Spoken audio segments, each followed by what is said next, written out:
আমার মধ্যে একটা শিল্পী সত্তা যে আছে সেটা একটা অদ্ভুত ঘটনার মধ্য দিয়ে প্রকাশ পেয়েছিল আর কি। সেটা আমার এই আঁকা শেখা, আমি সেটা খুব বলি যে শ্রী শ্রী ঠাকুর স্বয়ং যেন তিনি হাতে ধরে আমাকে এই ছবি আঁকা শিখিয়েছেন। ঠাকুর চাইছেন এইটা আমার কিন্তু তখন দিন রাত একাকার হয়ে গেল। আমি দিন রাত রাস্তায় হাঁটছি, বাসে চড়ছি, অটোতে যাচ্ছি, আমি শুধু নাম করছি আর ভাবছি যে ঠাকুর শিক্ষামূলক প্রদর্শনীটা কি হতে মানে পারে। এই কথাটা হিট করে গেল একদম শুধুমাত্র এটা নিয়ে আমি ভাবছি, হাঁটছি, চলছি, ভাবছি, করছি। শিক্ষামূলক প্রদর্শনী বলতে তিনি কি চাই। সুন্দরবনে বেড়াতে গিয়েছিলাম, সেখানে আমাদের লঞ্চ ডোবে ডোবে অবস্থা। সেইখানে সবাই উপরে সেই চিৎকার টিৎকার করছে, আমি নিচের ফ্লোরে আমি শুয়ে আছি। হ্যাঁ, একজন এসে বলছে, উত্তম কি হয়েছে? আমি খালি বলছি যে আরে আমি তো এই সবে মাত্র এই ঠাকুরের এই কাজটা শুরু করেছি, আমাকে এই কাজটা অন্তত করে যেতে হবে, মানে এখানে যেন ডুবে না যায়, বুঝতে পেরেছি? এইরকম ঘটনা হয়েছে, মানে তুমি ভাবতে পারবে না, গায়ে শিহরণ যাচ্ছে। যে আজকের ডেটে দাঁড়িয়ে 2024 আজকের ডেটে দাঁড়িয়ে আমাদের মতো যুবক যারা, ছেলে মেয়ে বা এই বয়সী বা সাংসারিক জীবনেও যারা পদার্পণ করেছে, সবচেয়ে বড় রোগের কারণ কিন্তু হচ্ছে মানসিক চাপ এবং মানসিক প্রেশার, এবং যেটাকে আমরা ইংরেজিতে ডিপ্রেশন বলি। আমার দাদা এই প্রশ্নটা মনে হলো যে আজকে আমাদের মতো যারা যুবক বা যুবশক্তি বলি আমরা, তারা ডিপ্রেশনগ্রস্ত হওয়ার প্রধান কারণ কি? মানে এটা আপনার কি মনে হয়? মেয়ে আমাকে ফোন করে, সে মানে প্রায় একেবারে মানে আত্মহত্যা করবে এরকম একটা মানে যেন অবস্থা, লাস্টে আমাকে ওরকম ফোন করছে আর কি, যে আমার মানে একদম শেষ এরকম একটা, যে মানে সে ফেসবুকে পোস্ট করেছে, সে করছে, মানে সে মানে বাঁচতে চাইছে না, এরকম একটা অবস্থা। তো সেই সময় কিন্তু আমি তাকে গাইড করি। সমস্ত বিরোধে চরম সমাধান লাভ হয় যার মধ্য দিয়ে, চরম সমাধানকারী যিনি, মানে তিনি মানুষের ভগবান। এখানে আমার খুব ইন্টারেস্টিং যেটা লাগে যে সমাধান তো সবাই করে চলেছে, ডাক্তার করছে, ইঞ্জিনিয়ার করছে, তারপরে নেতা মন্ত্রীরা সবাই করছে, সবাই সমাধান করছে, তারা তো ভগবান নন।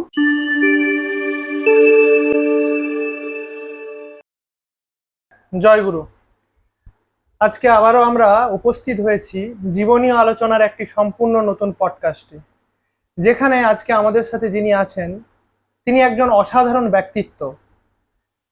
তিনি তার অসাধারণ ব্যক্তিত্ব কেন বলছি, তিনি একাধারে যেমন শিক্ষক এবং এক পরিদর্শক চিত্রশিল্পী এবং মোটিভেশনাল স্পিকার, এছাড়া মানুষের জীবনে নানান সমস্যা, মেন্টাল হেলথকে তিনি তার জীবনীয় কাউন্সিলিংয়ের দ্বারা তিনি পরিশুদ্ধ করে থাকেন।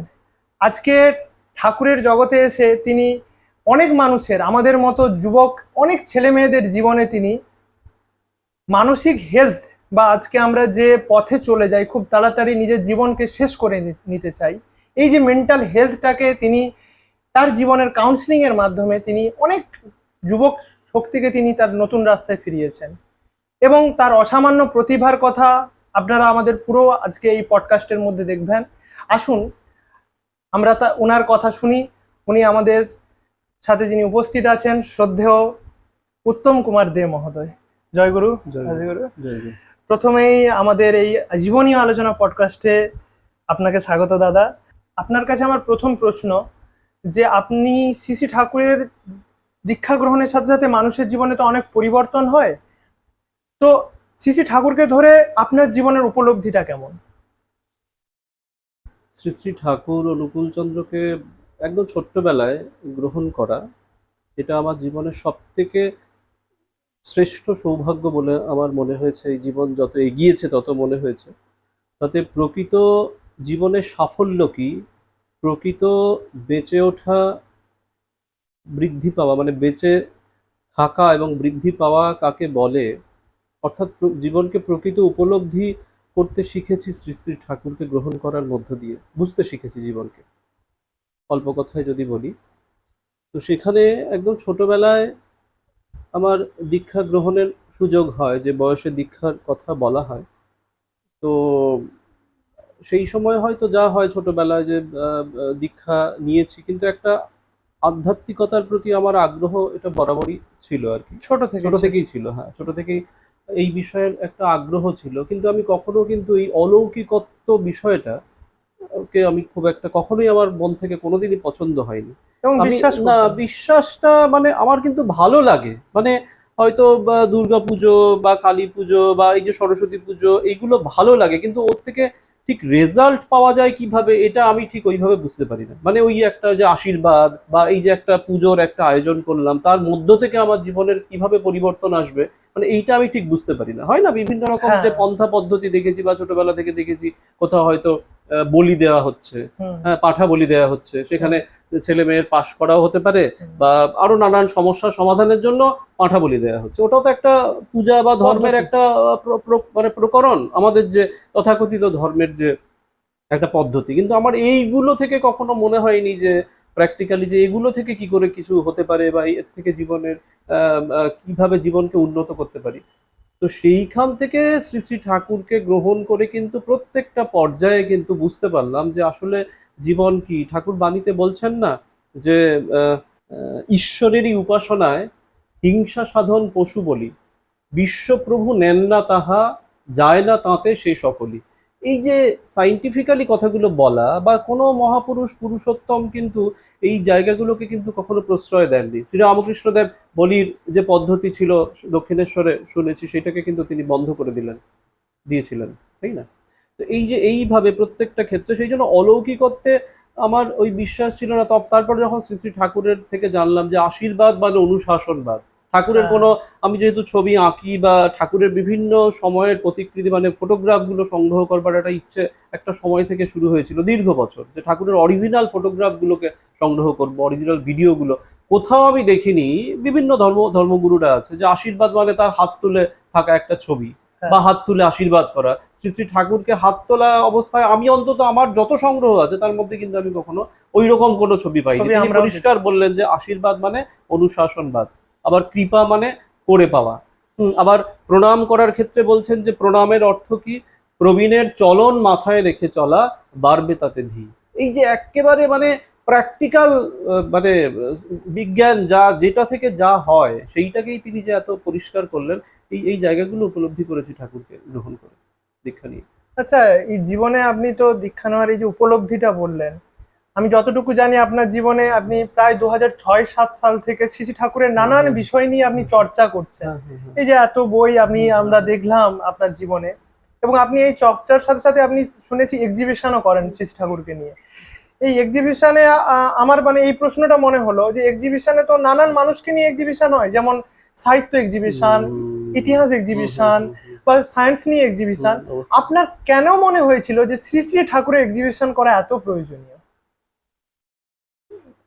2004, প্রথমে 2004 সাল, সেই সময় বা আমার মনে হচ্ছিল যেহেতু আমার মধ্যে একটা শিল্পী সত্তা আস্তে আস্তে উচ্চ মাধ্যমিকের পর, উচ্চ মাধ্যমিক পর না, উচ্চ মাধ্যমিক যখন দিয়েছি ঠিক তারপরেই যেন আমার ছবি আঁকবার একটা এমনি ছোট থেকে ঝোঁক ছিল, কিন্তু তেমন সামর্থ্য মানে আর্থিক সামর্থ্য বা সচ্ছলতার একটা জায়গা থাকে, তো সেইটা একেবারেই সেই পরিমাণে ছিল না বললেই চলে। তো সেই সময় আমার মধ্যে একটা শিল্পী সত্তা যে আছে সেটা একটা অদ্ভুত ঘটনার মধ্য দিয়ে প্রকাশ পেয়েছিল আর কি। সেটা আমার এই আঁকা শেখা, আমি সেটা খুব বলি যে শ্রী শ্রী ঠাকুর স্বয়ং যেন তিনি হাতে ধরে আমাকে এই ছবি আঁকা শিখিয়েছেন, এমন একটা ঘটনার মধ্য দিয়ে বিষয়টা এসেছিল।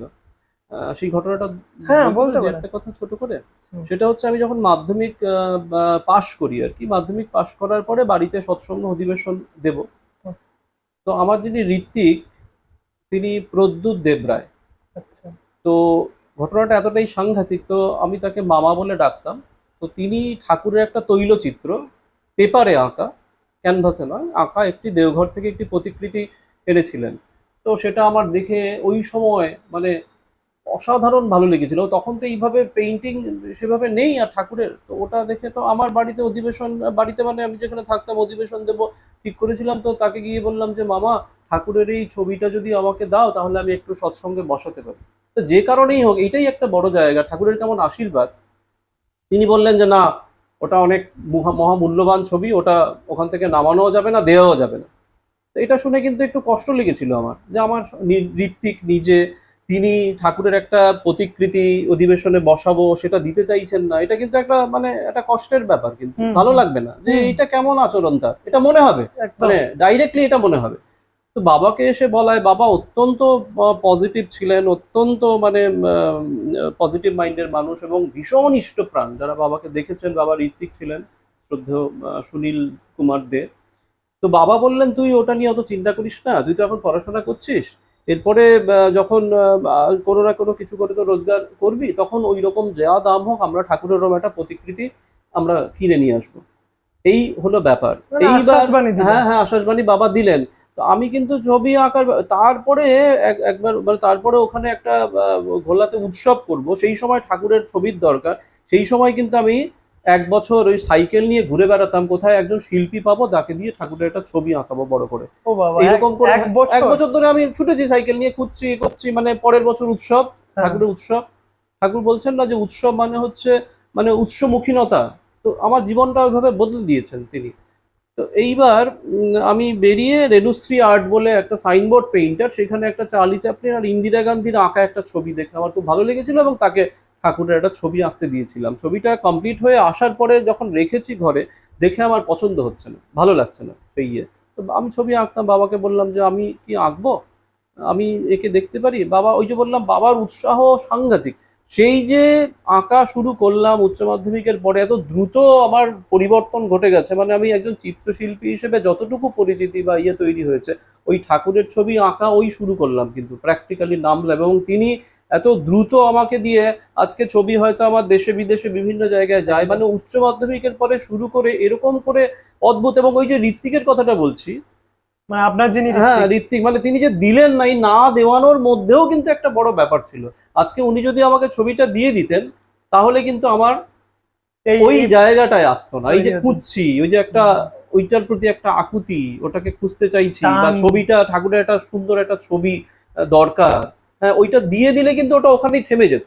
কিন্তু আমার ভেতরের বিষয়টাকে যে বার করে আনার জন্য তিনি কেমন কি সাজিয়ে রেখেছেন, এটা কিন্তু আমরা বুঝতে পারি না। এইভাবে এই যে প্রত্যেকটা পরতে পরতে বিষয়গুলোকে উপলব্ধি করেছি, যে এইখানে কোনোটাই কিন্তু মানে বেঠিক বা ভুল, বা আমার ঋত্বিক যে কাজটা করলেন ইনস্ট্যান্ট মনে হবে এটা খুব একটা বাজে খারাপ কাজ, এইটা কি সেটাই। করছেন আমার সাথে, একটা সাধারণ ছবি তিনি আমাকে দিচ্ছেন না, অথচ সেইটা কিন্তু তিনি একদম মোড় ঘুরিয়ে আমাকে একটা অন্য। তারপরে তো আমার কাছে হাজার লক্ষ ঠাকুরের অসংখ্য ছবি এঁকেছি, আঁকছি, এবং আলাদা করে ঠাকুরের আশীর্বাদে একটা অদ্ভুত পরিচিতি তৈরি হয়েছে, যেখানে যে ক্ষেত্রে একটা ছোট্ট মুখও যখন ফেসবুকেও দেখি, চিনতে পারি যে এটা উত্তমের করা এই ছবিটা। এই যে হ্যাঁ, একটা পরিচিতি তৈরি হয়ে গেছে, আমি এখন দেখি, হ্যাঁ ঠাকুরের ছবি দেখে আলাদা করে লোকে চিনতে পারে যে কোনো জায়গায় যে এটা উত্তমের করা। আর আপনার ছবির মধ্যে আমরা দেখেছি প্রায় ঠাকুরের প্রকৃত যে ভাবটা সেটা ফুটে বেরোয়। এটা মানে কি করে হয় দাদা? আমি মানে এটাও যেন কেমন একটা সাধারণ মানুষ তো এটা বুঝতে পারে না, যারা সেই ভাবে তাকে মানে সেই ভাবে উপাসনা করে তাকে বুঝতে পারে নিশ্চয়ই। ফ্রাঙ্ক ডোরাক একজন চিত্রশিল্পী, যিনি বিদেশে বসে মানে কল্পনা করে, মানে নিজের সাধনার মধ্য দিয়ে শ্রীরামকৃষ্ণদেবকে এঁকেছিলেন। একটা ছবি আছে, বিখ্যাত ছবি। তো শ্রী শ্রী ঠাকুরের ছবি যখন আঁকতে শুরু করলাম, তারপরে যেটা উপলব্ধি করলাম বা চারিদিকে বিভিন্নভাবে দেখে, প্রথম যেটা আমি খোঁজ করি, যেহেতু ঠাকুরের ফটোগ্রাফ আছে, সেই হেতু ওই অরিজিনাল ফটোগ্রাফ আর যেগুলো দেখতে পাচ্ছি বিভিন্ন জায়গায়, প্রথম যেটা আমার দেখা শুরু হলো যে এত চেহারায় অমিল হয়ে গেছে, যেটা তার পরিবার, শ্রী শ্রী ঠাকুরের পরিবারও খেয়াল করছেন না হয়তো, হ্যাঁ, বা ভক্তরা খেয়াল করছেন না, অথচ আমরা আমাদের পরিবারের ক্ষেত্রে কিন্তু এটা করি না। আমার পরিবারে আমার বাবার একটা ছবি, সেটা হয়তো আমি স্টুডিওতে করতে দিয়েছি, সেখানে সামান্য সামান্য ত্রুটি বিচ্যুতি কিন্তু ধরে ফেলি, বা সেই হ্যাঁ, মুহূর্তে বলি যে না, এটা কিন্তু ঠিক হয়নি, ঠিক আছে। এটাকে ঠিক করতে হবে বা ইয়ে। কিন্তু তাহলে আমার এটা আফসোস ওটা দেখে, যে ঠাকুরের প্রতিকৃতির চেহারা এত বিকৃত হয়েছে, সেইগুলো নিয়ে কিন্তু কেউ, মানে আমার এটাই কষ্ট যে কেউ তাও তার চেহারাটাকে ভালো করে এখনো পর্যন্ত কিন্তু দেখার চেষ্টাটাও করিনি। এই জায়গাটায় আমার খুব মনে হয় যে তার চেহারাটা কি আসলে, কারণ সেটা যদি একটু মনে করতাম, তাহলে তার অরিজিনাল ফটোগ্রাফটা দেখেও তো মিলিয়ে নিতাম, নিয়ে তো হয়তো আসনে বসাতাম। আর দ্বিতীয়ত, তিনি স্বয়ং পুরুষোত্তম, তার যে প্রতিকৃতি আমি ধ্যান করছি, সেই অরিজিনাল সঠিক ছবিটা যদি আমার সামনে না থাকে, সেটাও তো তাকে আসলে আমি পাচ্ছি না। তার অবয়ব যতটুকু পাচ্ছি, সেটাও যদি একটু সঠিক না হয়, সেটাও তো তাকে আমি আসলে পাচ্ছি না। আচ্ছা। তো সেই শিল্পী সত্তার হিসেবে, এবং শ্রী শ্রী ঠাকুর দেখা যাচ্ছে আলোচনা প্রসঙ্গে তিনি বারবার করে শিল্পী চেয়েছেন, কিন্তু মানে এখানে স্টুডিও ছিল, তিনি ছবি আঁকার ব্যবস্থা করছেন। তারপরে একটা বাণীতে বলছেন যে শিল্পীকারে কয় এমন ছাঁদেই মূর্ত করে, চিতে সম্বেদন। মানে উদাহরণ দিয়ে বলছেন শ্রী শ্রী ঠাকুর মিস সীমারকে, আমেরিকান হাউজার ম্যানদার মা তাকে সাথে নিয়ে এসেছিলেন, তা তিনি প্রশ্ন করছিলেন শিল্পকলা প্রসঙ্গে। তো শ্রী শ্রী ঠাকুর বলছেন ধরুন কেউ একটা ফুল আঁকলো, ফুলটাকে দেখে একেবারে অরিজিনাল ফুল মনে হবে, হয়তো সেটাকে ছুঁতেও ইচ্ছে করবে, কিন্তু প্রকৃত শিল্পী সে, যেখানে অরিজিনাল শুধু ফুলটা না, সেখানে যেন গন্ধটাও টের পাওয়া যায় সেই ছবিতে। শ্রী শ্রী ঠাকুর ছবি দেখে হ্যাঁ, টের ছবি পাওয়া দেখে মনে হবে যেন গন্ধটা পাচ্ছি। বাবা।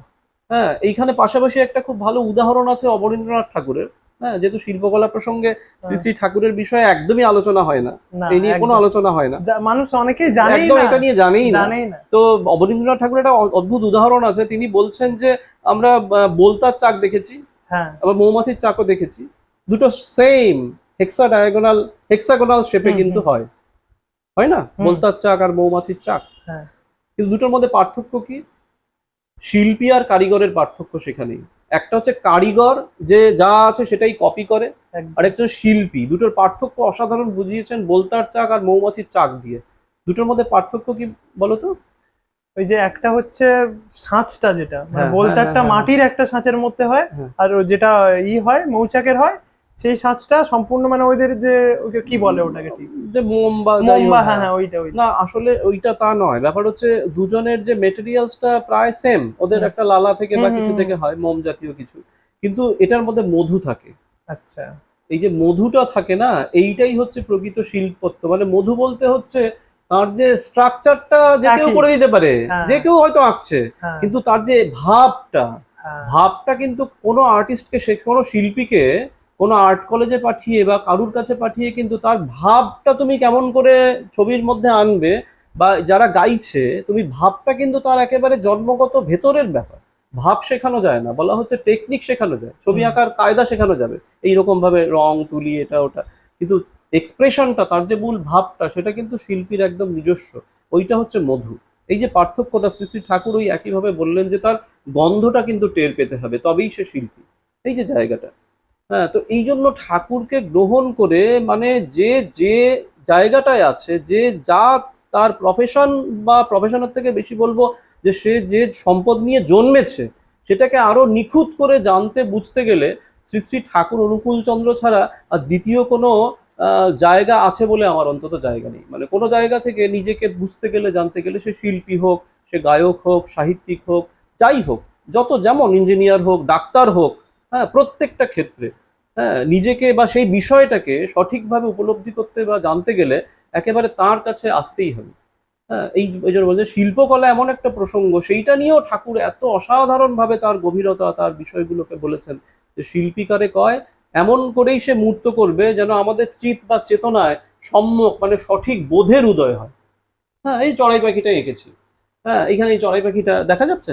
আচ্ছা, এই চড়াই পাখিটা যে এঁকেছি, এর মধ্য দিয়ে একটা বোঝানোর চেষ্টা করেছি যে বর্তমান যে অবস্থা, যে আধুনিকতা, সেই আধুনিকতায় এই যে প্রকৃতি, সেটা কিন্তু মানে ধ্বংস হচ্ছে বা নষ্ট হচ্ছে, ঠিক না? তো প্রকৃতিকে ধ্বংস করে কিন্তু আমরা যন্ত্র দিয়ে কিন্তু বাঁচতে পারবো না। একদম। বাঁচতে গেলে জীবন চাই, বাঁচতে গেলে প্রাণ চাই, যন্ত্রের দরকার আছে। যন্ত্র না হলে আজকে এই যে রেকর্ডিংটা হচ্ছে, এটা হওয়া সম্ভব হতো না। হুম। কিন্তু এটা এমন পর্যায়ে যদি যায় যে আমাদেরই অস্তিত্ব না থাকে, তখন রোবটদের বসিয়ে যদি যা হচ্ছে এখন দেখতে পাচ্ছি, সেইটা যেন না হয়। হুম। আচ্ছা, আপনার এই যে ধরুন এটা চিত্রশিল্পী নিয়ে আপনার যে এই যে প্রতিভা বা আপনি যে কাজ করলেন ঠাকুরকে নিয়ে, যেটা শুনলাম, কিন্তু এক্সিবিশন মানে ঠাকুরকে নিয়ে হ্যাঁ, ঠাকুর, হ্যাঁ, হ্যাঁ, এক্সিবিশনটা কেন আপনি? এক্সিবিশনটা, হ্যাঁ, এক্সিবিশনের কথাটা বলি। এক্সিবিশনটা হচ্ছে আলোচনা প্রসঙ্গে 20 খণ্ডে, আমি চিত্র যেটা নিয়ে, হ্যাঁ, ওই প্রসঙ্গে চলে গেলাম। সেটা পরিদর্শন। হচ্ছে, হ্যাঁ, সেটা হচ্ছে প্রথম শ্রী শ্রী ঠাকুরের প্রতিকৃতিগুলো নিয়ে, মানে কি বলবো, ফটোগ্রাফ নিয়ে প্রথম একটা প্রদর্শনী করি, ঠিক আছে, প্রদর্শনী করি। তো করার পরে এবার পড়তে পড়তে আলোচনা প্রসঙ্গে 20 খণ্ডে দেখলাম যে শ্রী শ্রী সেখানে উৎসব কেমন হবে, এই প্রশ্নের উত্তরে শ্রী শ্রী ঠাকুর বললেন যে উৎসবে বক্তৃতা হবে, হোম হবে, হোতা, অধ্যর্যু, উদ্গাতা ইত্যাদি থাকবে। আপনারা এক এক দল এক এক জায়গায় বসবেন, হ্যাঁ, আচ্ছা।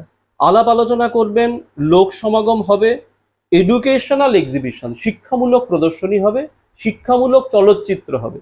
যে কয়দিন উৎসব করবেন তাতে মানুষ শিক্ষিত হবে। মানুষকে উচ্ছল চলনে শিক্ষিত করে তোলাই উৎসবের উদ্দেশ্য।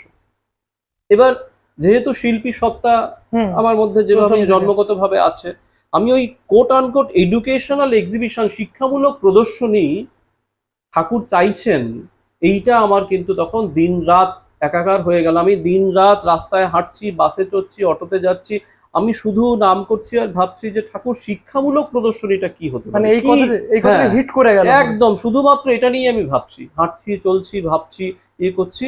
শিক্ষামূলক প্রদর্শনী বলতে তিনি কি চাইছেন, তিনি তো এটা চাইছেন সুনির্দিষ্ট করে, এবং তিনি কিন্তু যেটাই বলেছেন সেটা কিন্তু একদম সুনির্দিষ্ট, মানে অনেক কিছু বলে যাননি যে এই মানে যেটা বলেছেন সেটার মধ্যে সাংঘাতিক কিছু প্রয়োজনীয়তা আছে, তার সেই জন্যই তিনি সেটা বলেছেন। আমি এটাই বলতে চাইছি যে এটার সাংঘাতিক প্রয়োজন আছে এই সময়, মানে নাহলে এত এতটুকু বড় মানে হ্যাঁ মানে না, এই যে এডুকেশনাল এক্সিবিশন, তার শিক্ষামূলক প্রদর্শনীটা কি, এটা ভাবতে শুরু করলাম। করতে করতে 2006-এ যেটা ঘটেছিল একটা ঘটনা, 2006-এ আমি ওটা নিয়ে ভাবছি, ওই সময় পড়েছি আলোচনা প্রসঙ্গে 20 খণ্ডে। ঠিক সেই সময় একটা যুগান্তকারী একটা চলছে আমেরিকায়, মানে আমেরিকায় শুধু না, আমেরিকার জিনোম রিসার্চ ইনস্টিটিউটের ডাইরেক্টর ডক্টর ফ্রান্সিস কলিন্স একটা খুব বড় মাপের গবেষণার কাজ শুরু করেছিলেন। হ্যাঁ, এটার জন্য প্রায় 15 বছর ধরে 6টা দেশের, আমেরিকা, ইংল্যান্ড, ফ্রান্স, জার্মানি, চীন, জাপান, এই এতগুলো দেশের 1100 জন বিজ্ঞানী 6 বছর ধরে গবেষণা শুরু করেছিলেন আমাদের শরীরের যে জিন সেইটাকে ওপেন করার একটা গবেষণা, যেটাকে বলা হচ্ছে চন্দ্রাভিযান, যেটা একটা পৃথিবীর ইতিহাসে একটা যুগান্তকারী বিষয় ছিল। ম্যানহাটান প্রজেক্টও ছিল, তার থেকেও গুরুত্বপূর্ণ মিশন বলা হচ্ছিল, কারণ এটা তো একটা জীবন্ত কিছুকে নিয়ে না। একদম। তো আমাদের শরীরের জিনের মধ্যে আমাদের শৈশব, কৈশোর, যৌবন, বার্ধক্য সবকিছু ওর মধ্যে নাকি সাজানো আছে, সেটাকে জাস্ট খুলে দেখার একটা ব্যবস্থা এত বছর ধরে এরা কাজ শুরু করেছিলেন। এবং সে বছরই এটা রিপোর্টটা বেরোয়, পত্রিকায় বেরোয়, জিন চক্রে ঈশ্বর বলে। আমি ওই যে ভাবছি, ফ্ল্যাশ করে গেল এইখানে, সেখানে ডক্টর ফ্রান্সিস তার দ্য ল্যাঙ্গুয়েজ অফ গডে লিখছেন। এই গবেষণা হবার পর ডক্টর ফ্রান্সিস কলিন্সকে বিল ক্লিন্টন, তখন আমেরিকার প্রেসিডেন্ট, তিনি হোয়াইট হাউসে তাকে পাশে দাঁড় করিয়ে বলছেন, এই প্রথম আমরা ঈশ্বরের তৈরি যে বই, তার শুধুমাত্র পাতাও উল্টাতে পারলাম। মানে আমরা তো বিশ্বাস করি যে ঈশ্বর আমাদের এই সমস্ত কিছু তৈরি করেছে, তো তাতে এই যে বইয়ের পাতা, আমাদের জিনের পাতায় পাতায় সবকিছু সাজানো আছে। আইনস্টাইন এত বড় বিজ্ঞানী হবেন কেউ জানতো না, তাকে মানে পলিটেকনিক স্কুল থেকে বার করে দেওয়া হয়েছিল, যে একেবারে নির্বোধ একটা, এর দ্বারা কিচ্ছু হবে না। তো তিনি অন্যতম সেরা বিজ্ঞানী হলেন, তাই না? তার তো ভেতরে সাজানো রয়েছে সেটা, তাই না? তো সেখানে এই জেনেটিক কোড আবিষ্কার করা হয়েছিল সেই সময়। তো সেখানে সব থেকে ইন্টারেস্টিং ফ্যাক্ট যেটা ছিল, ওনার ডক্টর ফ্রান্সিস কলিন্সের গবেষণার যে রিপোর্টটা, সেটা ছিল evolution is gods way of giving upgrades, এটা উনি বলেছিলেন। কথাটা ছিল ওনার আলটিমেট কনক্লুশন ছিল এই গবেষণায়, যে জীবজগতে বিবর্তন ঘটেছে ঠিকই, কিন্তু ঈশ্বরের ইচ্ছায়। জীবজগতে বিবর্তন ঘটেছে ঠিকই, কিন্তু ঈশ্বরের ইচ্ছায়। উনি সেটা কোট করে বলছেন, ওটা কোট করে বলছেন এত বড় গবেষণার পর, আলটিমেট রেজাল্ট হিসেবে এটা বলছেন। হ্যাঁ, মানে সারমর্ম, হ্যাঁ। অথচ উনি কিন্তু নাস্তিক ছিলেন এক সময়, উনি আস্তিকতায় পর্যবসিত হয়েছিলেন, সেই বিষয়ে আজকে বলছি না। এইবার ইন্টারেস্টিং ফ্যাক্ট যেটা, শ্রী শ্রী ঠাকুর অনুকূলচন্দ্র আলোচনা প্রসঙ্গে 18 খণ্ডে এই জিন নিয়ে আলোচনার ক্ষেত্রে শ্রী শ্রী ঠাকুর একই কথা বলেছিলেন, মানুষের জীবনে ভগবানের প্রয়োজন বিবর্তনের জন্য, তার প্রতি অনুরাগে সত্তাটা স্থায়িত্ব লাভ করে আলোর পথে এগিয়ে যায়। মানে এত বড় একটা গবেষণার যে কনক্লুশনে যে কথাটা তিনি বলছেন, শ্রী শ্রী ঠাকুর কিন্তু ওই কথাটা বলছেন, মানুষের জীবনে ভগবানের প্রয়োজন বিবর্তনের জন্য। আর ডক্টর ফ্রান্সিস কলিন্স বলছেন, জীবজগতে বিবর্তন ঘটেছে ঠিকই, কিন্তু ঈশ্বরের ইচ্ছায়। আমরা ঈশ্বর মানি বা না মানি সেটা তো যার যার ব্যক্তিগত প্রসঙ্গ, কিন্তু মূল ভাবটা, মূল কথাটা কিন্তু ঠাকুর সেই সময় আলোচনায় আগে থেকে বলে গেছেন, যে বিবর্তনের জন্য ভগবানের প্রয়োজন জীবনে। এইটা আমাকে প্রথম ফ্ল্যাশ করে, এবং আমার এই প্রদর্শনীর কাজ শুরু হয় এইভাবে। এবং তারপরে আমি অসংখ্য বিষয় নিয়ে, আর দ্বিতীয়ত হচ্ছে ঠাকুর বলছেন পূজ্যপদ কেষ্টদাকে, কৃষ্ণভূষণ ভট্টাচার্য, যিনি সিভি রামনের রিসার্চ অ্যাসিস্ট্যান্ট ছিলেন, গোল্ড মেডালিস্ট পদার্থবিজ্ঞানে, এগুলো জানি। তো কৃষ্ণভূষণ ভট্টাচার্যকে শ্রী শ্রী ঠাকুর বলছেন যে, আমার তো সবই আমি, মানে তিনি বলে যাচ্ছেন, কিন্তু আপনারা খোঁজ রাখবেন যে আমার কথাগুলো পাশাপাশি যদি কম্পারেটিভলি এর প্রামাণ্য তথ্যগুলো আপনারা, মানে শাস্ত্রগত হোক বা বিজ্ঞানগত যে দিক থেকেই হোক, গবেষণার ফলাফলগুলো যদি আপনারা পাশাপাশি তুলে ধরতে পারেন, তাহলে মানুষ অনেক সহজে আমাকে বুঝতে পারবে, বা আমার কথাগুলো বুঝতে পারবে বা গ্রহণ করতে পারবে। তাই আপনাদের এত খুঁজতে বলি, পড়তে বলি। ঠিক পাশাপাশি এই কথাটাও আমাকে খুব মানে মনকে আকৃষ্ট করেছিল। ঠিক এই ঠাকুরের থিওরি ধরেই কিন্তু আমার এই কম্পারেটিভ স্টাডিতে ঢোকা, যে ঠাকুরের বলা এবং তার প্রামাণ্য তথ্য পাশাপাশি রাখা, রেখে এক্সিবিশন করা। এবং তার ফলাফল তো তোমরা দেখেছো, মানে একদম। ভারতবর্ষ জুড়ে, ভারতবর্ষের বিভিন্ন প্রান্তে প্রান্তরে। আমি না শুধু বসে বসে মানে ভালো লাগে, মানে দেখো অহংকার, জানি না ঠাকুরকে আমি বলেছি ঠাকুর যদি অহংকার আসে সমস্ত কিছু আমার থেকে নিয়ে নিও। কারণ কি, যে যখন দেখি যে এত হাজারে হাজারে মানুষ শুধু প্রদর্শনী দেখতে ওরকম করে ঢুকছে, বেরিয়ে যাচ্ছে না, না। তারা মানে আঠার মতো আটকে যাচ্ছে সেখানে, ঢুকছে, দেখছে, বারবার করে ফিরে আসছে, লিখছে, যখন মোবাইল সেভাবে আসেনি, হ্যাঁ লিখছে দাঁড়িয়ে দাঁড়িয়ে ঘন্টার পর ঘন্টা, আমি দেখেছি, হ্যাঁ লিখছে। তো তখন না মনটা আনন্দে ভরে উঠতো যে ঠাকুর তুমি আমার মতো একজন মানুষকে দিয়ে এইরকম কাজ করালে, যেখানে আমার মতো সাধারণ মানুষও সেখানে তার মতো বিষয়কে যেমন উপলব্ধি করতে পারছে। আবার রামকৃষ্ণ মিশনের মহারাজ, আমাকে এক মহারাজ ডুমুরজলা স্টেডিয়ামে, সেখানে ডক্টর সুভাষ বন্দ্যোপাধ্যায় ছিলেন, সেখানে তিনি এরকম দেখে, প্রদর্শনী দেখে বলেছিলেন যে প্রদর্শনী না দেখলে আমি শ্রী শ্রী ঠাকুরকে বুঝতেও পারতাম না। এই যে প্রদর্শনীতে এভাবে দেখছি না, এইভাবে বিষয়গুলোকে এত আকর্ষণীয় ভাবে দেখছি বা কম্পারেটিভলি দেখছি, এইটা না দেখলে শ্রী শ্রী ঠাকুরকে আমি উপলব্ধি করতে পারতাম না।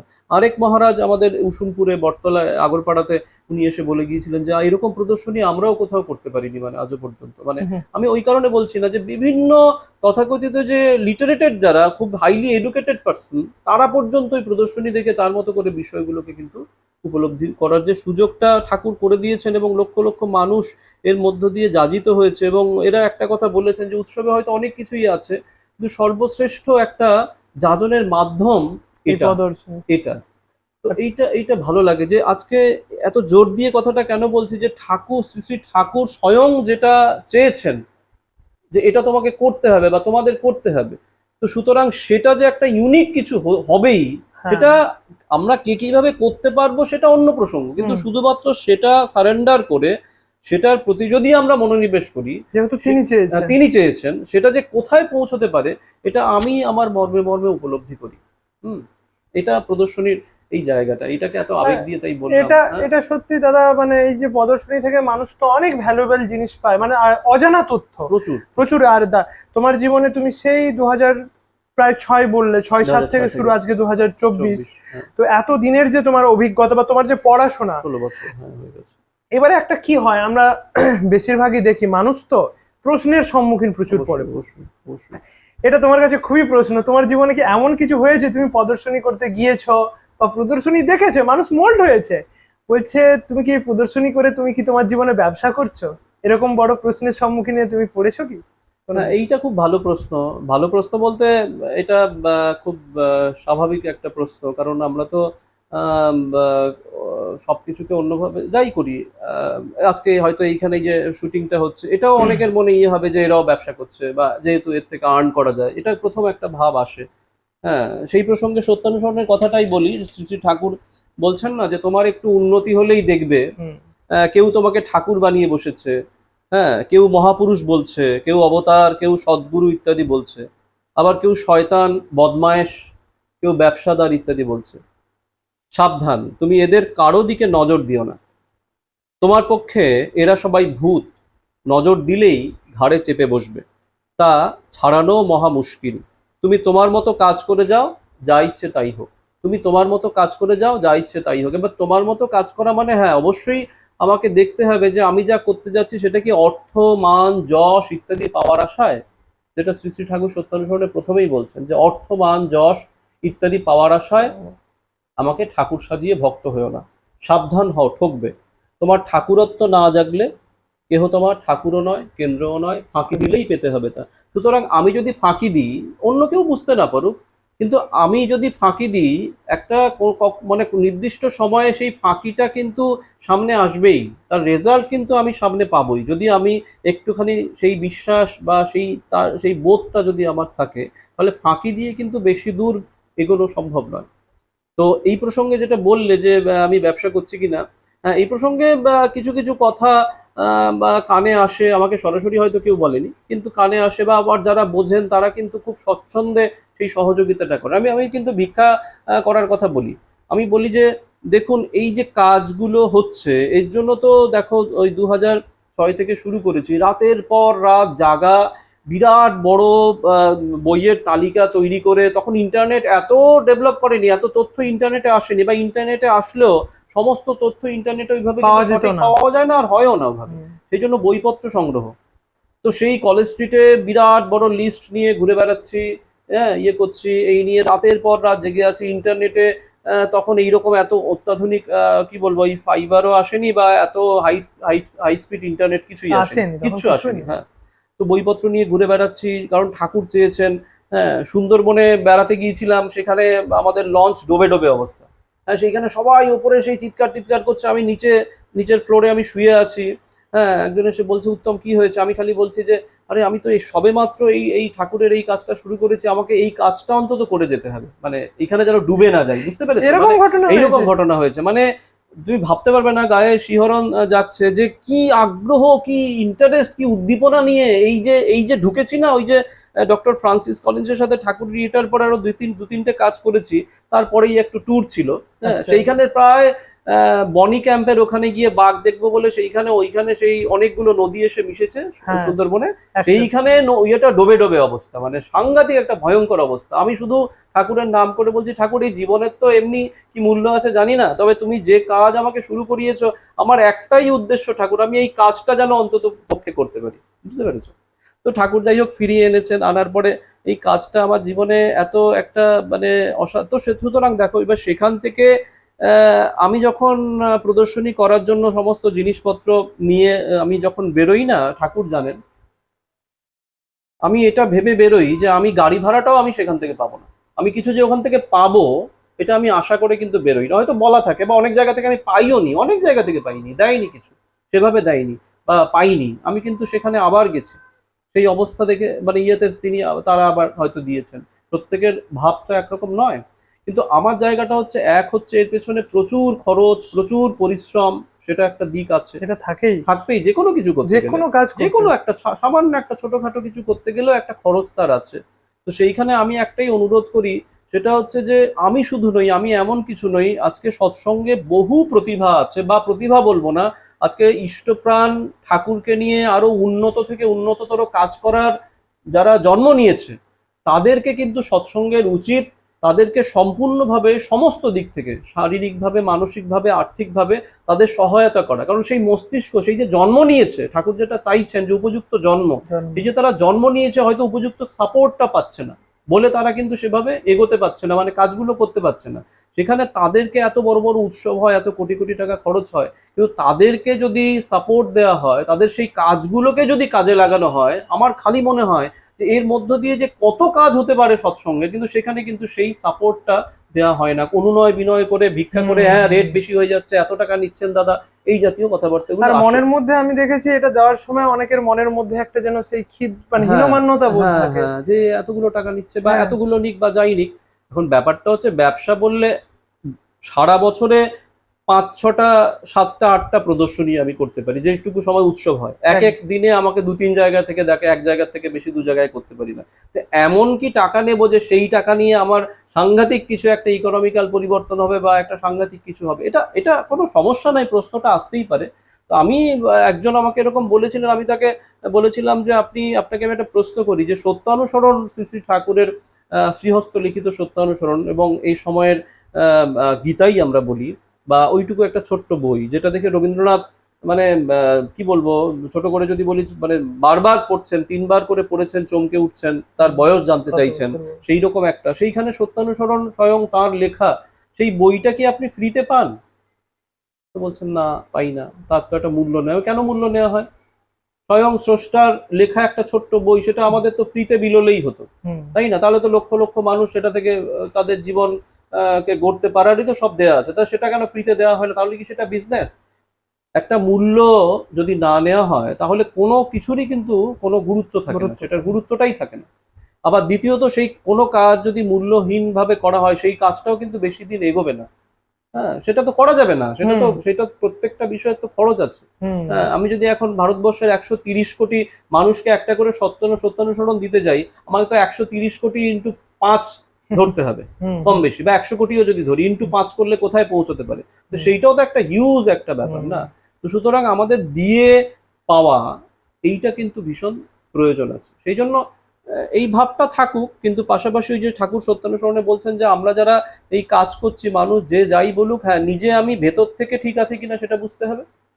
আর দ্বিতীয়ত ওই তার কথা মতো যে তুমি তোমার মতো কাজ করে যাও, যা ইচ্ছে তাই হোক, লোকে অনেক কিছু বলবে, সেটা নিয়ে ওটার পেছনে যদি আমরা পড়ে থাকি বা ওটাতে যদি আমরা সংকুচিত হই, হ্যাঁ, তাহলে কিন্তু আবার ক্ষতি। আবার অবশ্যই যদি আবার ভুল থাকে সেটাও কিন্তু নিজেদের দেখতে হবে, তাই না? সেটা আমাকেও নিজেকে প্রতি মুহূর্তে আমি ওই ঠাকুর যেটা বলছেন যে আত্মবিশ্লেষণ আর আত্মনিয়ন্ত্রণ, এইটা আমি খুব করি, যে প্রতিদিন আত্মবিশ্লেষণ করা, যে আমার প্রতিদিনকার যা কিছু বলা করা, অন্যের সাথে আচার আচরণ যা কিছু, সেটা ঠিক আছে তো, আবার সেটাকে প্রত্যেকদিন দেখা এবং শুধরে নেওয়ার যে কাজটা করলে কিন্তু আমরা এই জায়গাগুলো থেকে মুক্ত থাকতে পারি। দাদা, আপনার জীবনের এই যে অভিজ্ঞতার উপর আমরা জানলাম যে এই বিষয়টা আপনি এতক্ষণ ধরে যে বললেন যে মানুষের জীবনের নানান কথা আমরা তুলে ধরলাম।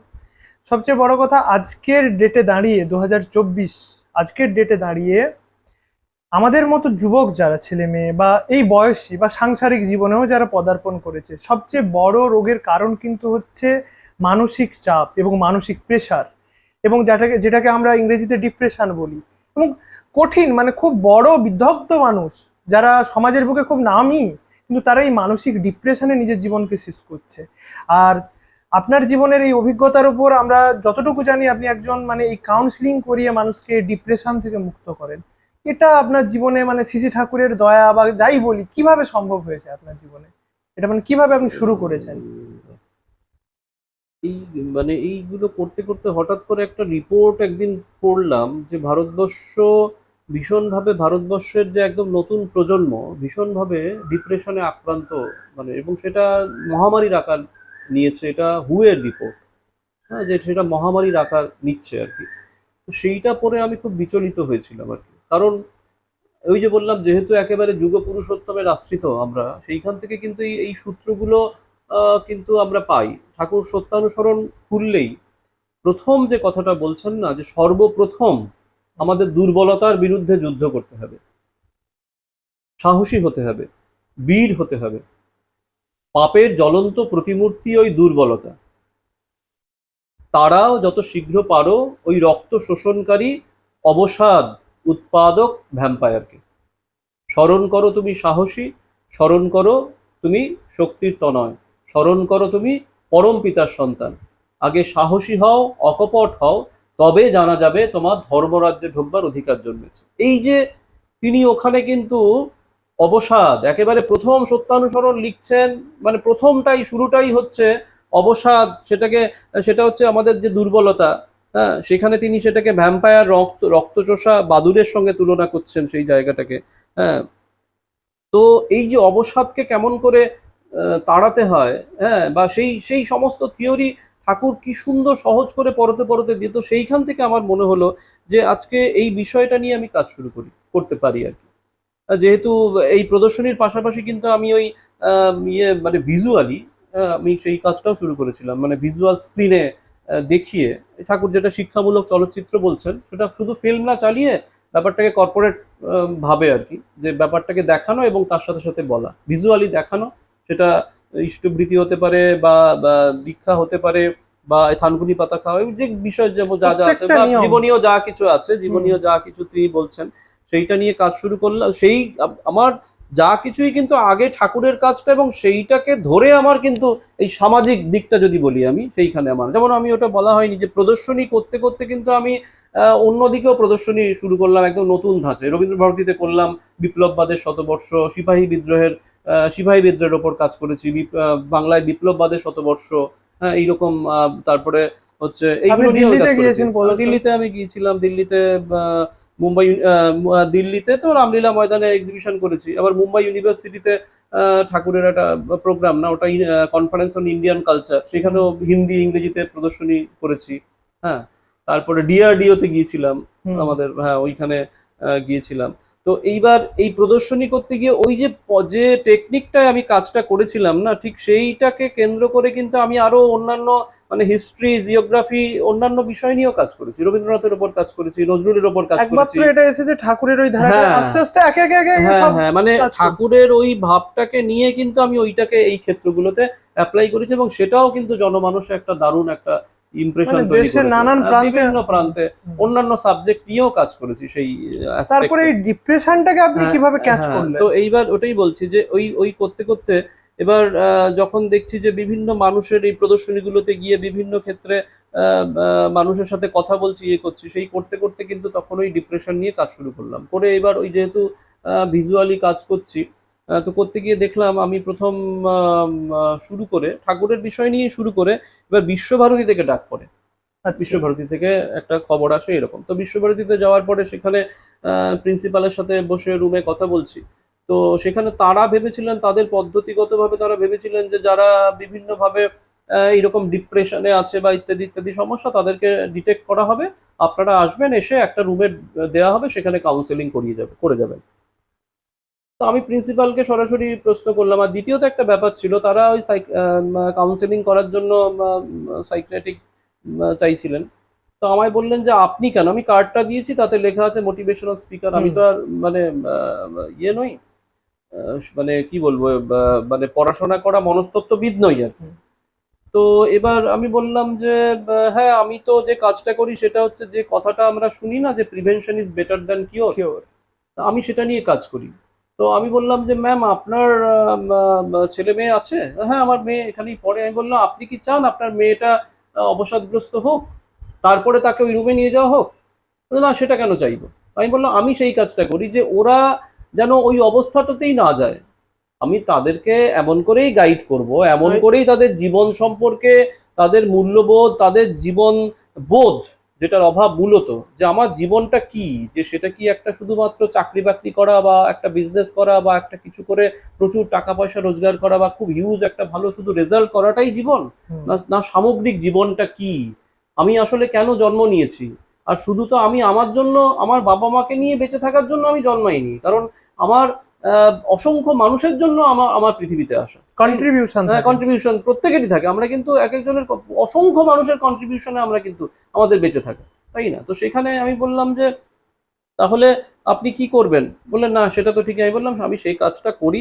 তো সেই থেকেই কিন্তু আমার আমার এটা নিয়ে কাজ শুরু করা, এবং সেটারও একটা আমি করতে করতে দেখেছি যে একটা ভালো সাড়া পেয়েছি। এমনকি ডাক্তারও কাউন্সেলিং এর জন্য আমার কাছে এসছেন।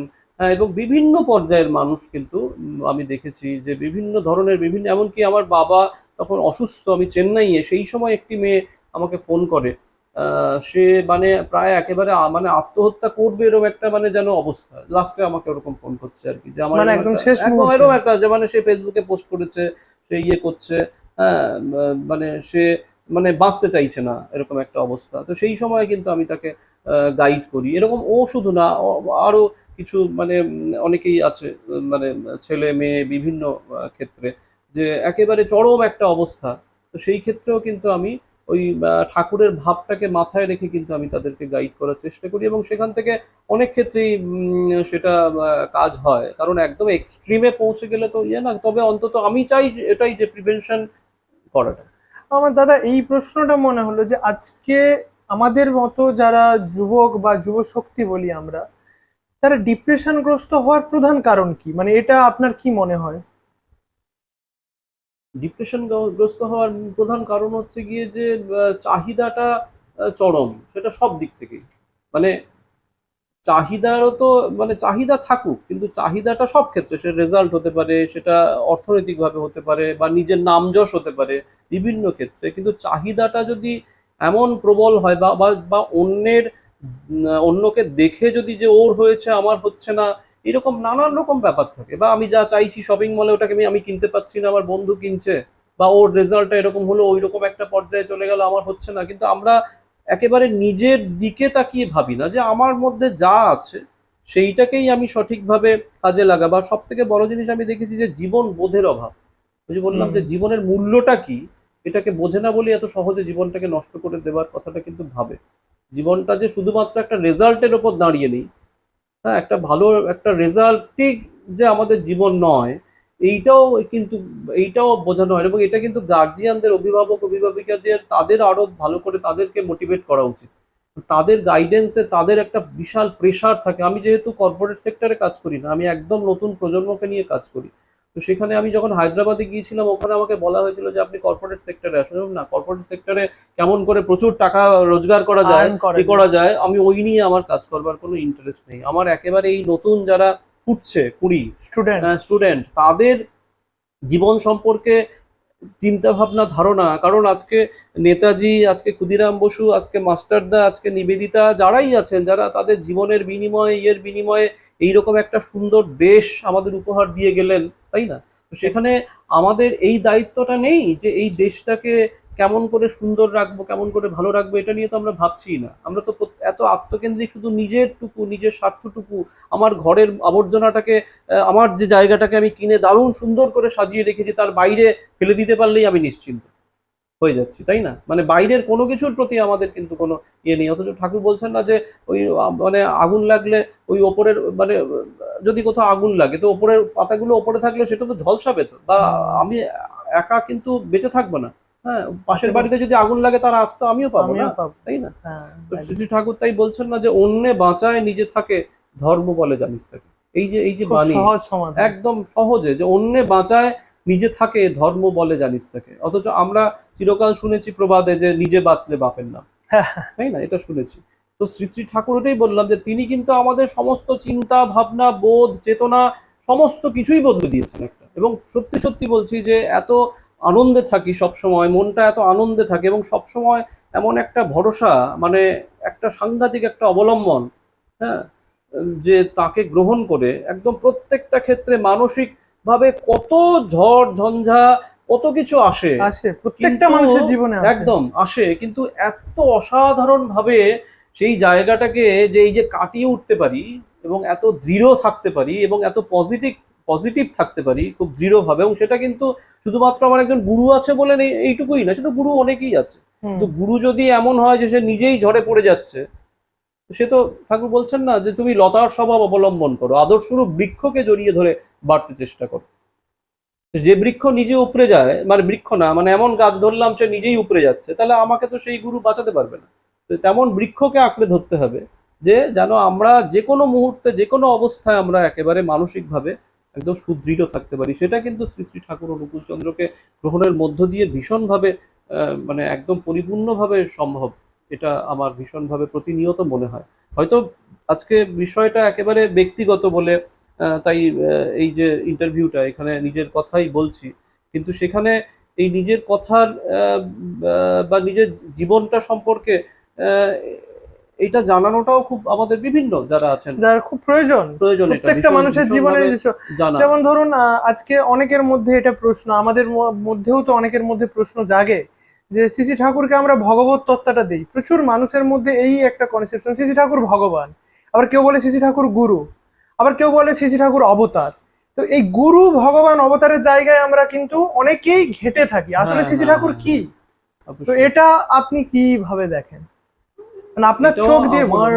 আমি আমার চোখ দিয়ে বলতে আমি ওখানে সেই ঠাকুরের কথাই বলবো, ঠাকুরের সত্যানুসরণের পাতাতেই যাব, যেখানে শ্রী শ্রী ঠাকুর বলছেন জগতের সমস্ত ঐশ্বর্য জানা, ভালোবাসা ও কর্ম, যার ভিতর সহজ উৎসারিত, আর যার প্রতি আসক্তিতে মানুষের বিচ্ছিন্ন জীবন ও জগতের সমস্ত বিরোধের চরম সমাধান লাভ হয়, তিনিই মানুষের ভগবান।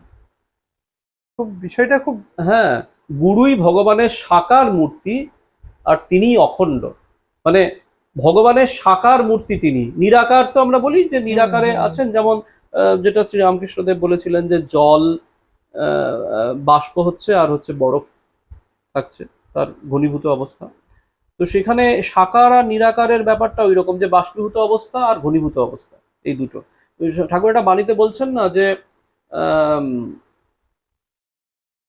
অসীম যখন সসীম হয়ে সীমাতে লন স্থান, বৃত্তিভেদী টান হলে তাই দেখবি ভগবান। মানে সেই যে অনন্ত অসীম, তিনি যখন সসীম হয়ে একটা সীমাতে স্থান নিচ্ছেন, তখন কিন্তু যদি আমাদের বৃত্তিভেদী টান থাকে, তখন কিন্তু তার মধ্যে ভগবান দেখতে পাবো। যেমন শ্রীরামকৃষ্ণদেবকে পাগল বলেই বহু বড় বড় তখনকার পণ্ডিতেরা তাকে ইগনোর করেছে। জাস্ট এখনো বহু বুদ্ধিজীবীর লেখা তার বিরুদ্ধে বই আছে, শ্রীরামচন্দ্রের বিরুদ্ধে লেখা বহু পণ্ডিতের বই আছে, লেখা আছে, শ্রীকৃষ্ণের বিরুদ্ধে লেখা বহু বই আছে, চৈতন্যদেবের বিরুদ্ধে বই আছে, ঠাকুরের সম্পর্কে তো থাকবেই, সবে তো 136তম পালন করছি। তো সেইখানে দাঁড়িয়ে যে এই যে তাহলে বিষয়টা হচ্ছে যে তার যার প্রতি আসক্তিটা বলেছেন, যার প্রতি আসক্তিতে মানুষের বিচ্ছিন্ন জীবন, এখন তো আমাদের একদম ছিন্ন বিচ্ছিন্ন জীবন, নিজের একটা পরিবারে স্বামী স্ত্রী, একটা ছেলে বা একটা মেয়ে, তাই নিয়েই শান্তিতে থাকছে না। কারণ যেহেতু আমি যেটুকু কাজ করি তাতেও দেখি লালবাতি নীলবাতি লাগানো বাবা বা অধ্যাপিকা মা আমার কাছে ছুটে আসছে যে এত তাদের নাম, যাই হোক যতটাই প্রভাব প্রতিপত্তি একটা তো আছে, কিছু যে সমাজে একটা আলাদা প্রতিষ্ঠা আছে, প্রতিষ্ঠিত একটা মানুষ। সম্মান আছে, কিন্তু সেখানে একটা ক্লাস 2 এ পড়া একটা ছেলে বা ক্লাস 8 এ পড়া একটা মেয়ে, মানে তাদের নিয়ে একেবারে নাস্তানাবুদ হয়ে যাচ্ছে জীবন, মানে একদম ছিন্ন বিচ্ছিন্ন অবস্থা। আমি তো নিজে প্র্যাকটিক্যালি আসে যারা, তাদের কাছ থেকে বুঝতে পারি বা দেখতে পারি যে এই যে অবস্থাটা, আসল তারা বাস্তব কিন্তু উদাহরণ। এইবার কি তারা নিজের যে সত্তা, তার মধ্য থেকেই তো সে জন্মেছে সন্তান, সমতান থেকে সন্তান স্বামী স্ত্রী। তো সেখানে যাই যে যত যেমন তার প্রভাব প্রতিপত্তি মান সম্মান থাকুক না, তার ওই যে প্রতিনিয়ত তার মাথার মধ্যে কিন্তু ওই সন্তানের ওই আচরণ, ওই ভাব, ওই জিনিসটা কিন্তু তাকে প্রতিনিয়ত মানে ডিস্টার্ব করে বেড়ায়, এবং তার এফেক্ট কিন্তু সে যে দায়িত্বে আছে, সরকারি বা বেসরকারি যে পদে সে বসে আছে, তার রেজাল্ট কিন্তু আমরাও পাই, তাই না? তার মানসিক অবস্থাটার উপর দাঁড়িয়ে তার পরিবারের এই অবস্থা বা তার সন্তানের ওই মানসিকতার জন্য তার যে চিন্তা, পিতা হিসেবে বা মা হিসেবে তারা আমাদের জন্য যে কাজগুলো করছে, তার এফেক্ট কিন্তু আমাদের মধ্যেও পড়ে না? একদম। তো সুতরাং সেই জায়গায় দাঁড়িয়ে যে আমাদের সমস্ত বিরোধের চরম সমাধান লাভ হয় যার মধ্য দিয়ে, চরম সমাধানকারী যিনি, মানে তিনিই মানুষের ভগবান। এখানে আমার খুব ইন্টারেস্টিং যেটা লাগে যে সমাধান তো সবাই করে চলেছে, ডাক্তার করছে, ইঞ্জিনিয়ার করছে, তারপরে নেতা মন্ত্রীরা সবাই করছে, সবাই সমাধান করছে, তারা তো ভগবান নন। ওখানে ঠাকুর বলেছেন যে চরম সমাধান লাভ হয়, এক্সট্রিম একদম আলটিমেট সমাধান কিন্তু একমাত্র তিনিই করতে পারেন, যেভাবে শ্রীকৃষ্ণ থেকে শুরু করে যুগ পুরুষোত্তম যারা করেছেন। সেই জন্য ভগবানের কনসেপ্ট বলতে আমি, আমার নিজের অত বোধ নেই বলার মতো। সেই জায়গায় দাঁড়িয়ে ঠাকুর খুব পরিষ্কার করেছেন এই জায়গাটা, শ্রীরামকৃষ্ণদেবও বলেছেন, শ্রী চৈতন্যদেবও বলেছেন, শ্রীকৃষ্ণও বলেছেন। তো সুতরাং তার প্রতি আমাদের অ্যাটাচমেন্টটা খুব প্রয়োজন। নিখুঁত হতে হবে, মানে নিখুঁত বলতে খুব শক্তিশালী হতে হবে। হ্যাঁ, তো আহ, অর্জুনও তো বুঝতে পারেনি যে তার সখা শ্রীকৃষ্ণ তিনি স্বয়ং ভগবান, আস্তে আস্তে সেটা তার সামনে প্রকট হয়েছিল, তাই না? হ্যাঁ, স্বামীজিও বুঝতে পারেননি যে শ্রীরামকৃষ্ণদেব স্বয়ং সেই পরম পুরুষ, স্বয়ং ঈশ্বর, তাই না? অনেক পরীক্ষা। অনেক পরীক্ষা, অনেক চিন্তা, মানে অনেক কিছু দেখার মধ্য দিয়ে স্বামীজি উপলব্ধি করেছিলেন।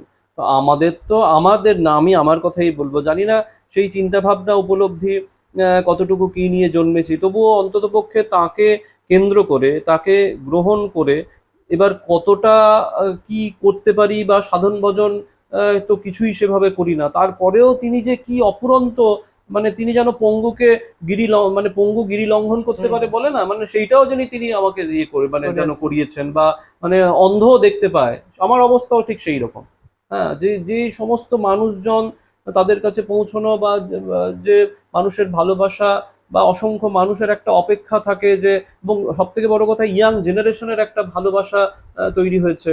হ্যাঁ, ইয়ে যে ইয়াং দাদা জেনারেশন খুব দাদা প্রয়োজন। আসলে, হ্যাঁ, খুব ইন্সপায়ারিং তার কথাগুলো, বা এইটা খুব ভালো লাগে যে এটা হয়তো মানে শ্রী শ্রী ঠাকুরের এই ভাবের মধ্য দিয়ে কিন্তু এইটা পাই। আমি এই যে কিছুদিন আগে ইন্ডিয়ান স্ট্যাটিস্টিক্যাল ইনস্টিটিউট থেকে আমন্ত্রণ জানিয়েছিলেন তারা, তো সেখানেও কিন্তু আমি ওই বিষয়গুলোকে জানাবার চেষ্টা করেছি, এই যে জীবনবোধ বা মূল্যবোধ যেটা আমাদের হারিয়ে যাচ্ছে।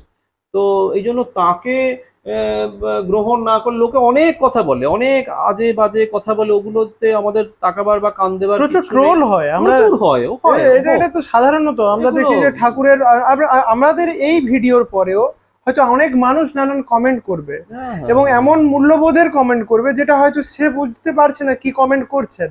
তো আজকের যুগে এই সোশ্যাল মিডিয়াতে আমরা বলি না, সোশ্যাল মিডিয়ার এক প্রকার উপকার অনেক আমরা বলি, হ্যাঁ, কিন্তু এর অপকার যে কি সেটাও তো আমাদেরকে বুঝতে অবশ্যই, হবে। অবশ্যই। তো এবার ঠাকুরকে নিয়ে এই যে ট্রোল বা নানান ধরনের কথা, এটা মানে আমাদের এটা কাছে এটা এটা একটা ভাবার বিষয়। চিরন্তন। হ্যাঁ, ওই যে বললাম শ্রীরামকৃষ্ণ দেবের সম্পর্কে, বিবেকানন্দ সম্পর্কে, সবার সম্পর্কেই প্রচুর আছে, মানে এরকম প্রচুর আছে, আমার কাছেই প্রচুর তথ্য আছে।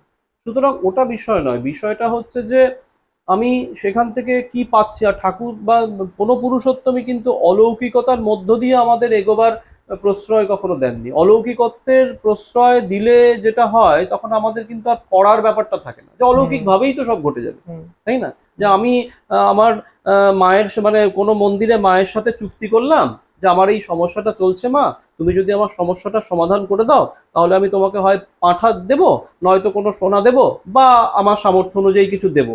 এইরকম চুক্তি হয়। তো অসাধারণ লাগে শ্রী শ্রী ঠাকুর তার ইষ্টপ্রাণতা প্রসঙ্গে বলছেন যে এটা হচ্ছে সর্বনিকৃষ্ট শ্রেণীর ইষ্টপ্রাণতা, যেখানে আমরা ঈশ্বরের সঙ্গে চুক্তিবদ্ধ হই, যে তুমি যদি আমায় এটা দাও তাহলে আমি তোমায় এটা দেবো, তাই না? তো তার সাথে তো চুক্তিবদ্ধতার কিছু নেই, যেখানে একদম প্র্যাকটিক্যাল। হ্যাঁ, অর্জুন গান্ডীব ছেড়ে দিচ্ছেন যে আমার সামনে যারা উপস্থিত, তারা আমরা ছোটবেলা থেকে কোলে পিঠে করে মানুষ হয়েছি, তাদেরকে আমি মারবো? স্বয়ং শ্রীকৃষ্ণ বলছেন যে তুমি কাদের মারবে পার্থ, আমি তো এদের সবাইকে মেরেই রেখেছি। মেরে রাখা মানে তো কি, ওই যে তাদের চেতনার মৃত্যু হয়ে গেছে। তারা সঠিক কি, সঠিকটা কি, স্বয়ং পুরুষোত্তম সামনে শ্রীকৃষ্ণ, তাকে চিনতে পারছেন না। তো সুতরাং তাদের তো মৃত্যু ঘটে গেছে। তাকে যদি না চিনি, তাকে যদি না বুঝি, তাকে যদি গ্রহণ না করি, তাহলে বিশ্বের মতো অত বড় পণ্ডিত, অত বড় একজন বিশাল মানুষ সেই সময়কার, তিনিও কিন্তু রক্ষা পেলেন না। তিনি সর্বশেষ অবস্থায় এসে সেটা উপলব্ধি করছেন। তো সুতরাং তাকে গ্রহণ না করতে পারলে, সে পৃথিবীর যদি সর্বশ্রেষ্ঠ কোনো মানুষ হয়, সে কিন্তু প্রকৃতপক্ষে পৃথিবীকে পূর্ণভাবে কিছু দিতে পারবে না।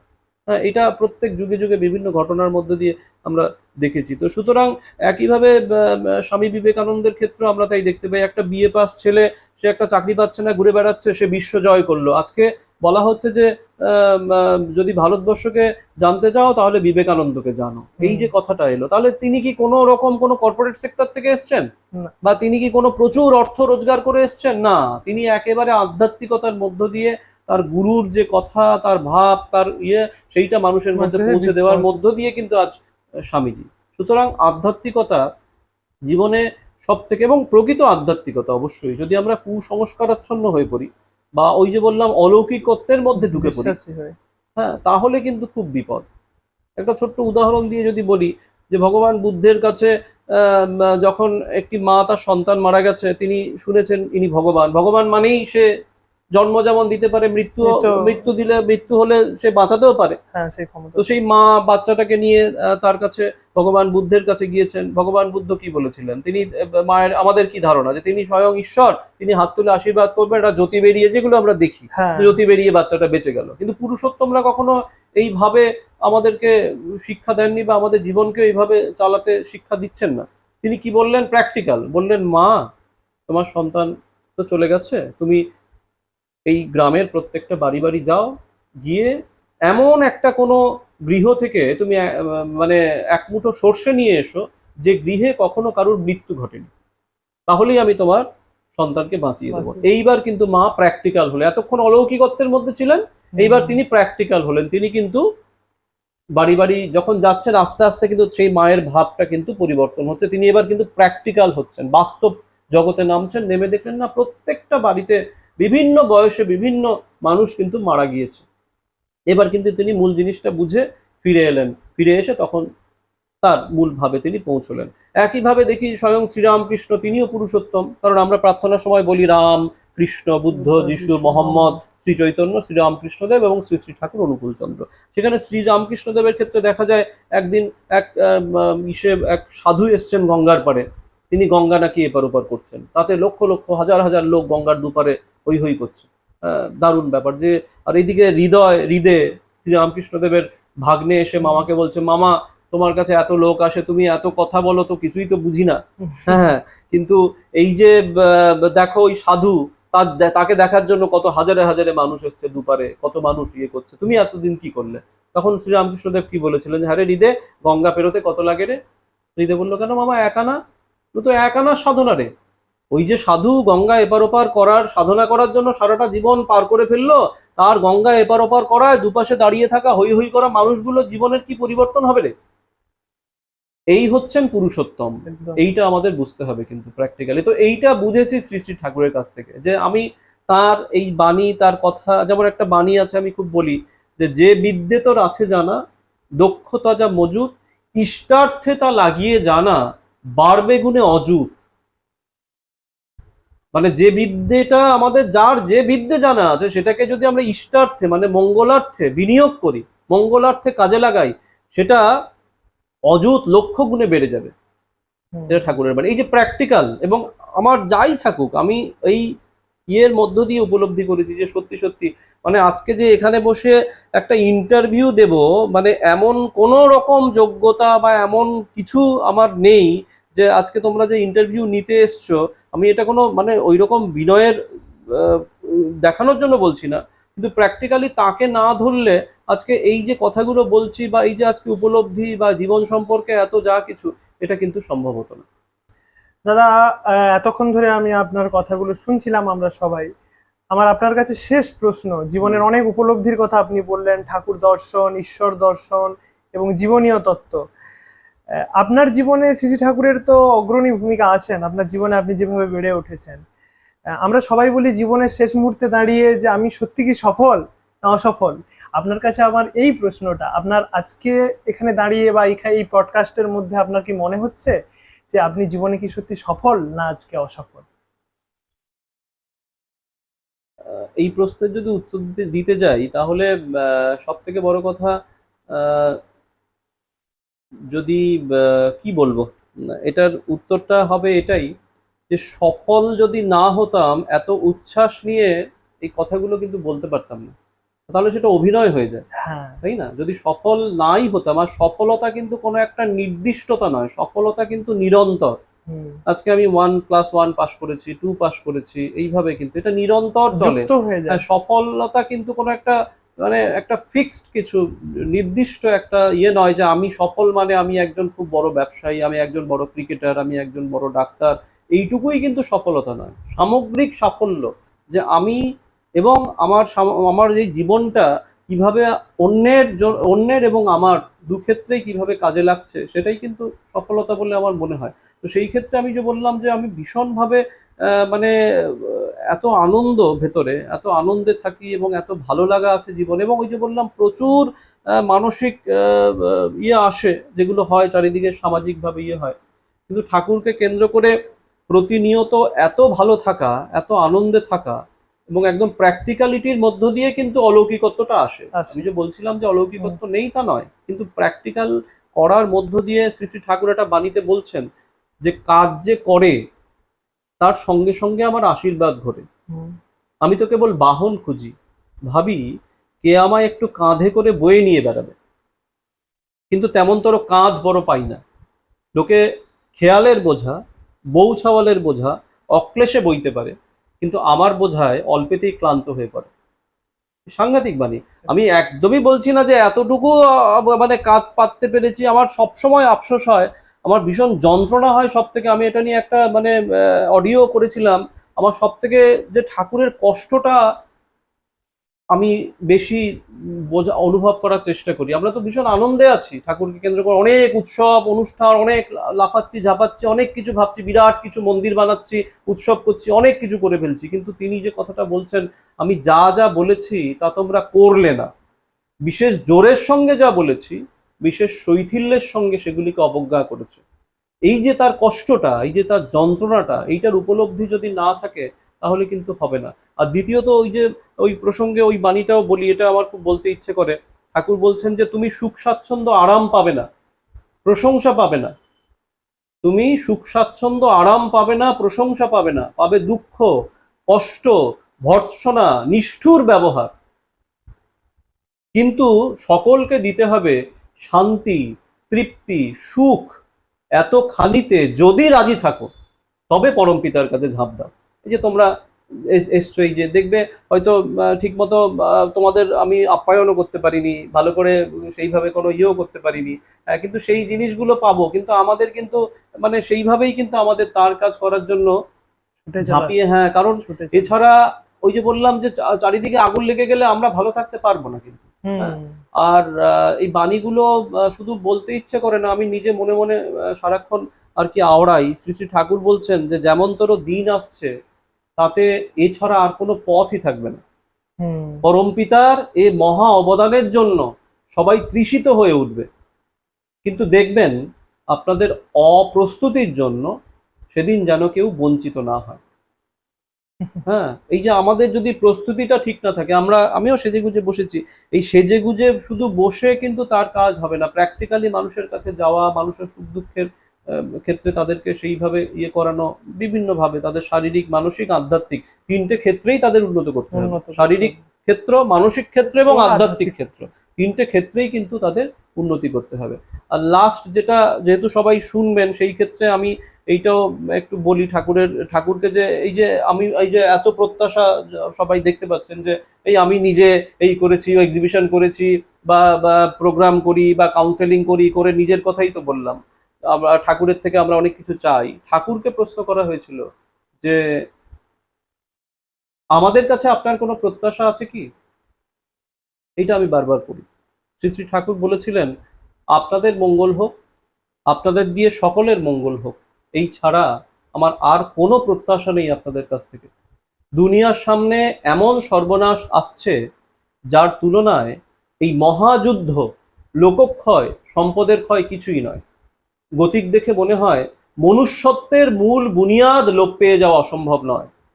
তাই দীক্ষা, শিক্ষা ও বিয়ে, এই তিনটে জিনিস ঠিক করে দেন আপনারা। বাট এই দীক্ষা, শিক্ষা, বিয়ে নিয়ে তো এই চ্যানেলে বিভিন্নভাবে আলোচনা হয় বা হচ্ছে। তাহলে এই মূল যে তিনটে জিনিস, এটা কিন্তু আমাদের খুব ভালো করে বুঝতে হবে, এবং এটা নিয়ে আমাদের খুব ঠিক মতো নিজেদের জীবনে এবং সামাজিক জীবনে এই দীক্ষা, শিক্ষা, বিবাহ, এই তিনটে জিনিস নিয়ে কিন্তু আমাদের সঠিকভাবে কাজ করতে হবে, তাই না? তো একদম এইটা একদম। আমাদের পরম সৌভাগ্য যে তাকে আমরা পেয়েছি, প্রাপ্তি। আমাদের হুম। প্রাপ্তি। অসংখ্য ধন্যবাদ দাদা। এতক্ষণ ধরে আমরা আপনার জীবনীয় আলোচনা যেমন শুনলাম, তার সাথে সাথে আমরা শুনলাম যে জীবনের মহা মূল্যবান মূল্যবোধ কথা, এবং শ্রী শ্রী ঠাকুরের আদর্শকে তো আমরা ধরেছি, কিন্তু তাকে প্রতিপালন বা পরিপালন করে আমরা জীবনে কিভাবে নিজের জীবনকে উন্নত সাধন করছি, সেটাই যেন কোথাও না কোথাও আমরা হারিয়ে যাই। আজকের এই পডকাস্টে আমাদের জীবনের অনেক অভিজ্ঞতার কথা তিনি বললেন, এবং যিনি ছিলেন সত্যি, তার জীবনের নানান অভিজ্ঞতা না শুনলে আমরা হয়তো জানতেই পারতাম না যে এত কিছুর মধ্যেও ঠাকুরের কাজ করা সম্ভব। এবং ইষ্ট প্রাণতা যদি মনের মধ্যে থাকে, ইষ্টের উচ্ছলতা যদি মনের মধ্যে থাকে, কোথায় হারিয়ে যায় একটা মানুষ তার জীবনের কার্যের মধ্য দিয়ে। তাই এতক্ষণ ধরে আমাদের পডকাস্টে যারা ছিলেন তাদের প্রত্যেককে আন্তরিক জয়গুরু জানাই। আপনারা ভালো থাকুন, এবং আমাদের এই পডকাস্ট আপনারা শুনে যদি আপনাদের কোনো মূল্যবোধ তৈরি হয়, আপনারা আমাদের কমেন্ট বক্সে মতামত দেবেন। এবং আমাদের এই আলোচনার মধ্য থেকে আপনাদের জীবনে যদি কোনো নতুন কিছু জিনিস আপনারা পেয়ে থাকেন, নিশ্চয়ই এই চ্যানেলের সাথে থাকবেন। প্রিয় পরম সৎসঙ্গ চ্যানেলকে আপনারা সাবস্ক্রাইব করবেন, এবং আমাদের ফেসবুক পেজেও আপনারা ফলো করতে ভুলবেন না, প্রিয় পরম সৎসঙ্গ। সবাই ভালো থাকুন, সবার মঙ্গল প্রার্থনা করি। জয় গুরু। জয় গুরু।